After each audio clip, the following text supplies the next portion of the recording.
దేశంలో జనవరి 26ని బేస్ చేసుకుని కుట్రలు జరిగే అనుమానం ఉంది అంటూ ఇంటెలిజెన్స్ ఏజెన్సీస్ ఇచ్చినటువంటి సమాచారంతో దేశవ్యాప్తంగా అలర్ట్ జరుగుతుంది. Khalistani terrorist organisations, Bangladesh based terror groups ఢిల్లీని టార్గెట్ చేసినాయి అన్నటువంటిది వీళ్ళ అనుమానం. ఇది ఖచ్చితమైన సమాచారంతోనా లేకపోతే రొటీన్గానా అంటే రొటీన్గానే ఇస్తారు, బట్ ఆ తర్వాత ఖచ్చితమైన సమాచారం కోసం చూస్తుంటారు. ఏదైతే పంజాబ్ బేస్డ్ గ్యాంగ్స్టర్స్ కొంతమంది తమ యాక్టివిటీని సోల్జర్స్ మీద దాడులు చేయడానికి ఖలిస్తానీ గ్రూపులతో కలిసి, రాడికల్ గ్రూప్స్తో కలిసి ప్రయత్నిస్తున్నారన్నటువంటి సమాచారం ఉంది.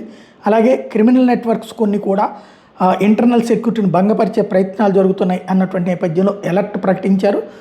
అన్ని రాష్ట్రాలని కూడా జాగ్రత్తగా చూసుకోమన్నారు. గ్యాంగ్స్టర్స్ వ్యవహారాలను పర్యవేక్షించమంటున్నారు. హర్యానా, ఢిల్లీ, ఎన్సీఆర్, ఉత్తరప్రదేశ్, రాజస్థాన్ ఏరియాల్లో ఈ ఖలిస్తానీ టెర్రరిస్ట్ ఎలిమెంట్స్ ఎక్కువగా ఉన్నాయి అన్నటువంటి అనుమానం వ్యక్తం చేస్తున్నారు.